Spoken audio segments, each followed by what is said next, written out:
Imagine waking up, looking out your window, and just seeing that your neighbor's house has been completely flooded overnight. Oh, wow. Like a total disaster. Yeah, exactly. I mean, water is pouring out the front door, all their furniture is ruined, it's awful. But do you ever sit there, look at your own perfectly dry, safe house, and think, well, it is completely unfair that my house isn't flooded too? Right. Like, I demand a flood right now in the name of equality. Exactly. You'd never do that. But if that same neighbor wakes up tomorrow and pulls into their driveway with a brand new luxury sports car, Oh, that's a different story. suddenly your perfectly fine life feels, slightly inadequate. You might even lose a little bit of sleep over it. And it's like, why is that? Why are we perfectly happy to accept inequality when it comes to a tragedy? But the second someone else gets a reward, we suddenly become obsessed with fairness. It is, it's a deeply ingrained hypocrisy in how we view the world, honestly. Hmm. We only ever demand fairness when the scales tip in a direction we actually want. And that profound contradiction is exactly what we are tearing into today. Welcome to your custom-tailored deep dive. We are unpacking a genuinely fascinating and honestly pretty challenging essay from 2021 by a writer named Su Feng titled "Do Not Seek Fairness, but Seek Peace of Mind." Yeah, it's a really incredible text. Okay, let's unpack this because right out of the gate, Xu Feng sets up this massive, uncomfortable collision between how the universe actually works and, well, how our brains perceive it. Right. The core argument is that nature, like the fundamental machinery of reality, is perfectly, flawlessly fair. But to you and me, just walking around trying to pay rent and navigate life, the world appears completely overwhelmingly unfair. It's the ultimate perceptual disconnect. I mean, to understand this, we really had to look at the foundation Sweefing builds regarding the way of nature. Okay, lay it out for us. Well, this isn't just about trees and rivers, right? This is about the underlying physics of cause and effect. He argues that this system operates on a strict, unyielding karmic balance. So like a cosmic ledger. Exactly. The sum of all positive and negative energy in the universe is exactly zero. The text describes it as being as sure as nails hammered into a board. That's a great image. Sure as nails. Yeah, it implies this grand spinning machinery of cause and effect that is never wrong by even a hair's breadth. Yeah. Every action, every consequence, it all balances out perfectly in the end. Which, sounds incredibly poetic. It's a beautiful theory. It is. But let's be honest. You step outside, you look at the food chain, and that poetic balance completely evaporates. We were looking at, cats eating mice. Brutal. Yeah. That is a horrifyingly unfair situation if you are the mouse. We are looking at lions and wolves tearing apart antelopes, birds devouring insects. And humans clear-cutting forests, exploiting animals. Right, and if you follow this hierarchy all the way up, even the gods, Buddhas, and celestial beings in heaven supposedly have this massive unfair advantage over humans. And to be fair, the essay doesn't shy away from that brutal reality. It actually forces us to look at those exact examples. Because they're everywhere. Everywhere you cast your gaze, the immediate visceral evidence suggests total injustice. Especially when it comes to human comparisons. That is where it really gets under our skin. Oh, absolutely. Look at how people are born into this world. Some people just hit the absolute genetic lottery, right? They are born incredibly handsome, beautiful, sexy, just turning heads everywhere they go. While others are born with a wretched appearance and face societal rejection from day one. Yeah, exactly. And then some inherit a luxury lifestyle, maybe $1 billion trust fund, and never have to lift a finger. Right. While others are born into grinding poverty, working themselves to the bone their entire lives, and still lying awake at night terrified about having enough food and clothing in their old age. It's a huge contrast. It is. Some are born with photographic memories, and others struggle to grasp basic concepts. And this is where the friction hits its absolute peak for us. We look at that staggering disparity, and our immediate biological reaction is to declare the universe fundamentally broken and unjust. We want to speak to the manager. We demand to know where the manager is so we can file a complaint. Exactly. Wait, I can't let that slide, though. If I'm looking at a society where one person is born rich and another struggles to eat, how can the text claim nature is just? I know, it's tough to swallow. It feels like looking at a tiny, chaotic, zoomed-in corner of a massive painting and being told the whole canvas is perfectly symmetrical. That is actually a perfect analogy. Because Effectively, you are walking into a movie theater during the last 5 minutes of a 3-hour film. Okay, I'm tracking. You see the villain suddenly win a fistfight against the hero, and you throw your popcorn at the screen, furious because it's an incredibly unfair ending. Right, because I missed the whole beginning. Exactly. You completely miss the 2 hours and 55 minutes of vital context where that so-called villain was actually earning redemption, or where the hero made terrible choices that led to that exact moment. You only see the result, not the sprawling chain of causes that generated it. Okay. That actually reframes it completely. Right. So to see that full 3-hour movie, Shuofeng argues we need to have the eyes of Dharma opened. Let's define that, because that sounds pretty esoteric. It is, yeah.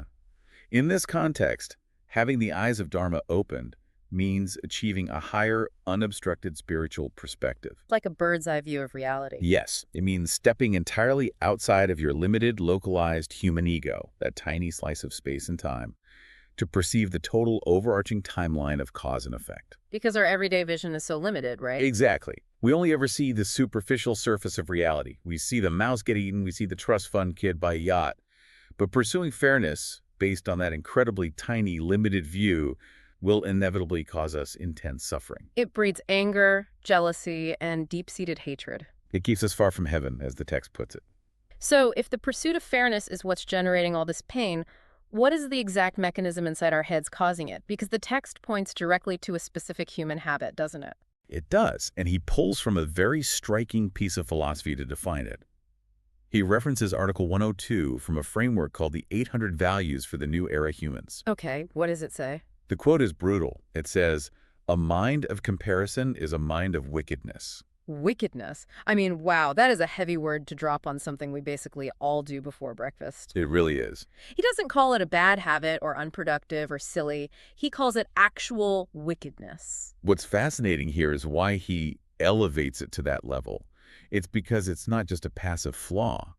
It is an active engine of misery. Right. This mind of comparison is identified as the direct root cause of the vast majority of ugly, destructive phenomena in human society. And the relatable, everyday examples provided by the author are just painfully accurate. Think about the Zhang family living in a quiet countryside. Oh, this is a great example. They finally save up enough to buy a modest house in the city, a huge, great moment for them. But what happens next door? The neighbors lose it. The neighboring Li family suddenly loses sleep. Their own house hasn't changed, their income hasn't changed, but suddenly they are consumed by this frantic need to also buy a house in the city just to feel at ease again. They're making themselves miserable. Totally. Or, a neighbor buys a small, inexpensive car, and suddenly you feel profoundly uneasy walking past it. Your life was perfectly fine yesterday, but today you are in agony. It's agony over absolutely nothing tangible. I mean, the physical reality of the Li family didn't degrade by a single percentage point. Yeah. The suffering is entirely self-generated by the mechanism of comparison. It's like going to a restaurant and being perfectly happy with the delicious meal you ordered. Oh, I hate when this happens. Right. You are enjoying every bite right up until the exact moment you look over and see the person at the next table get a slightly bigger dessert. And it ruins everything. Suddenly, your joy just turns to ashes in your mouth. Your meal hasn't changed at all. It's still delicious. But you're suffering for nothing. And the text highlights these fantastic, contrasting examples to show just how absurd this trap is. Like, why let yourself be consumed by envy for someone who is 1.8 meters tall when you are a perfectly functional, healthy 1.7 meters tall? Right. Does that extra 10 centimeters actually change anything? Exactly. Or if you have one perfectly good acre of land to cultivate that provides enough to feed your family, why are you staring over the fence, burning with jealousy at the person with thousands of acres of fertile land? Which is so true. You can't even cultivate thousands of acres yourself anyway. It's folly. We take our completely functional, relatively safe, average lives, and we constantly compare them against the highlight reels of everybody else. Yep. But here's where it gets really interesting. We only do this comparison in one direction. We only ever apply that strict demand for fairness to the positive aspects of life. Which brings us back to that flooded house scenario from the beginning. Exactly. To expose the sheer absurdity of demanding absolute fairness, the author poses a series of incredibly sharp, humorous, rhetorical questions. It's a brilliant way to unmask our selective blindness. Listen to how he frames this. If your neighbor has a pile of stinking garbage dumped at their doorstep, do you storm out of your house and demand a pile of garbage at your own doorstep for fairness? Of course not. Right. If someone else's house gets washed away by floods, or they suddenly get a face full of youthful pimples right before a big event, do you feel profoundly disadvantaged that you didn't get flooded out or break out in acne? It sounds so ridiculous when you lay it out like that, but these questions reveal that we don't actually want fairness. We want rewards. Just the good stuff, please. Exactly. We only demand the universe balance the scales when it comes to privileges and blessings. When other people suffer horrific tragedies, say someone developed a lump on their heart that requires incredibly dangerous surgery, Oh, man. or an executive goes to prison for embezzling 100 million yuan, we never step up to the plate and demand to share in that specific fairness. We absolutely want the mansion, but we definitely do not want the prison sentence. I want you, the listener, to really think about this for a second. Think about the last time you envied someone. It happens to all of us. Did you only look at the upside of their life while completely ignoring the hidden downsides or the unseen costs they paid to get there? And that idea of unseen costs is the absolute pivot point of this entire philosophy.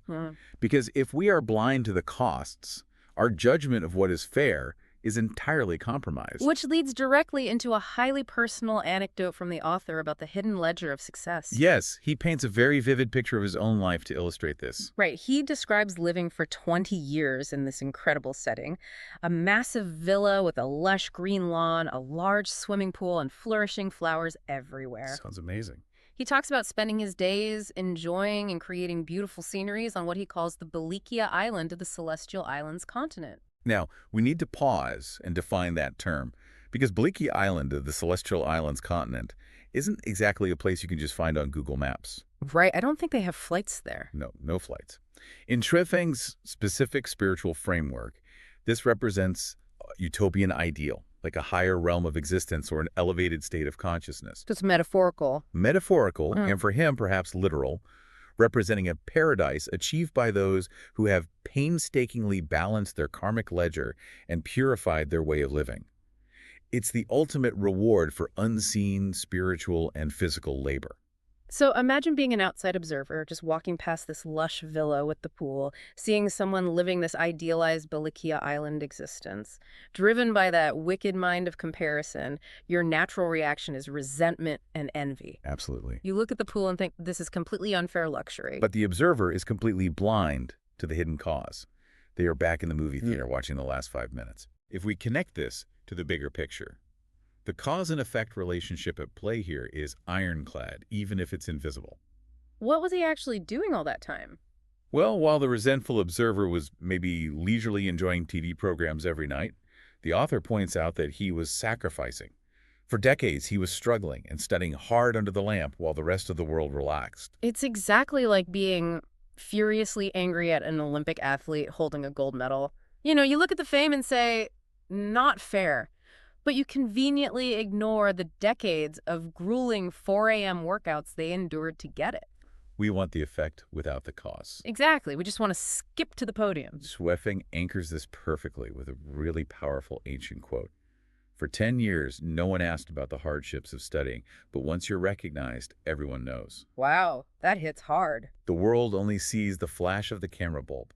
They are entirely blind to the decade of invisible, grinding hardship sitting in the dark that made the flash possible. And because we can never truly see the full picture of someone else's sacrifices or their complete karmic ledger across time, the text argues we should just stop trying to balance the scales of fairness. It's a game we will lose every single time. So what does this all mean? If we start playing cosmic accountant, what are we supposed to aim for instead? The ultimate solution offered here is a complete paradigm shift. Shuifeng urges us to abandon the exhausting pursuit of superficial fairness entirely. Just drop it. Drop the magnifying glass. Instead, put all of your effort into achieving exactly one thing: peace of mind. And how do we do that? Well, the pathway is clearly defined. It means adopting a life of non-interference, not harming others, not harming nature, respecting the greatest creator, and following the way of nature rather than fighting against it.